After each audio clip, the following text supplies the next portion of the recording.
अब अगला मसला ये है कि कोई भी इंसान वो कितना ही बड़ा वली क्यों ना हो, वो किसी नबी से अफजल नहीं हो सकता। कोई कितना ही बड़ा इमाम हो, कितना ही बड़ा गौस हो, कितना ही बड़ा कुतुब हो, वो किसी नबी से अफजल नहीं हो सकता। वो सहाबी भी हों तो किसी नबी से अफजल नहीं हो सकते।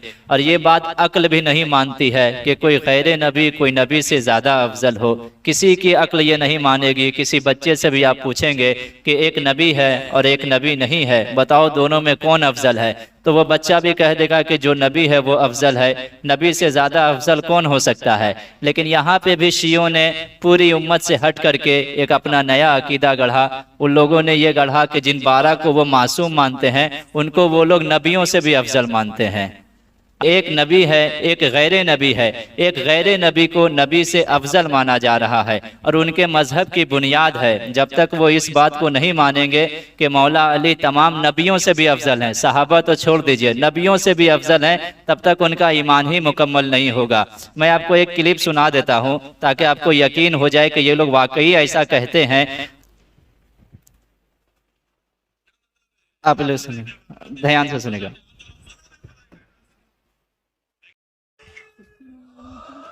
क्या मतलब है, क्या मतलब है, क्या हजरत आदम अफजल हो गए मौला कायनात से।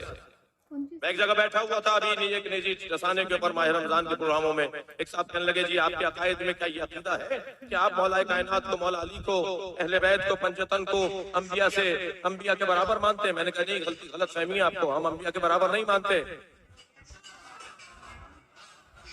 हम मौला अली को अंबिया के बराबर नहीं मानते, हम मौला अली को अंबिया से अफजल मानते हैं। हमारा अकीदा है, तशरीह भी हम करेंगे। हमसे किसी ने सवाल किया कि क्या आप मौला अली को अंबिया के बराबर मानते हैं, तो ये कह रहा है कि बराबर नहीं, हम तो अफजल मानते हैं। तुम बराबर की बात कर रहे हो, हम तो मौला अली को नबियों से अफजल मानते हैं। अब सोचिए, जब ये नबियों से अफजल मौला अली को मान रहे हो तो सहाबा को ये किस गिनती में लेंगे।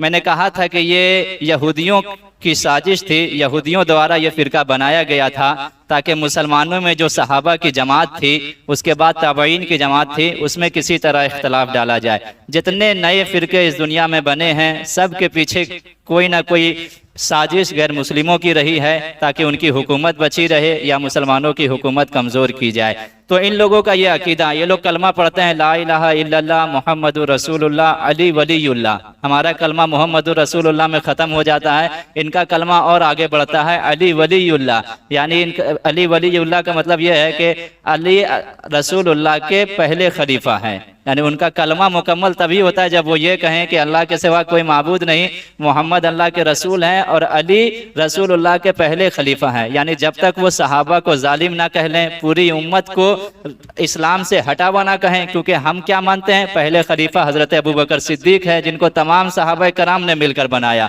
दूसरे खलीफा हज़रत उमर फ़ारूक हैं, तीसरे खलीफा हज़रत उस्मान गनी हैं, चौथे खलीफा हज़रत अली हैं।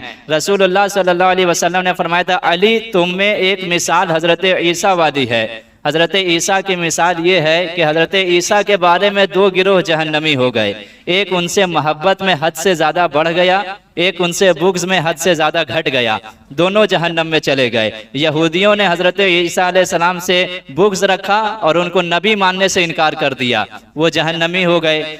ईसाइयों ने उनसे प्यार का दावा किया और हद से बढ़ते हुए उनको खुदा मान लिया, वो भी जहन्नमी हो गए। तो फरमाया, अली तुम्हारे अंदर भी एक खासियत हज़रत ईसा वाली है, तुम्हारे अंदर भी 2 गिरोह तुम्हारी वजह से जहन्नमी हो जाएंगे। और वाकई ऐसा हुआ। एक ने हज़रत अली की जो शान थी वो भी नहीं मानी, वो भी बिदती हो गया और खारजी हो गया, और एक ने हज़रत अली की मोहब्बत का दावा किया तो इतना दावा कर दिया कि उनको नबियों से ही बढ़ा दिया। ये रसूलुल्लाह की गैब की खबर थी जो हू बहू आज साबित हो गई। तो अब बताइए, अगर ये हम आपके सामने बयान ना करें, ये ना बताएं, तो ये क्लिप तो कोई भी आपके घर का सुन सकता है, कोई भी बच्चा सुन सकता है और सुन ले और कहे कि मौला अली की फजीलत बयान हो रही है। तो चूंकि हम लोग भी मौला अली की फजीलत बयान करते हैं और ये ईमान का हिस्सा है कि जो अहले बैत से बुग़्ज़ रखे वो मुसलमान नहीं, तो अहले बैत का प्यार ईमान की शर्त है। अब इस शर्त के अंदर इतना बड़ा घोटाला हो रहा है, तो इसीलिए बयान करना ज़रूरी है। आज के दौर में अगर किसी को कोई डॉक्टर फ्री में मशवरा दे दे कि आपके अंदर ये बीमारी नज़र आ रही, इससे बचिएगा, तो वो उसका शुक्रिया अदा करता है कि आपकी बड़ी मेहरबानी आपने बचा लिया बीमारी से।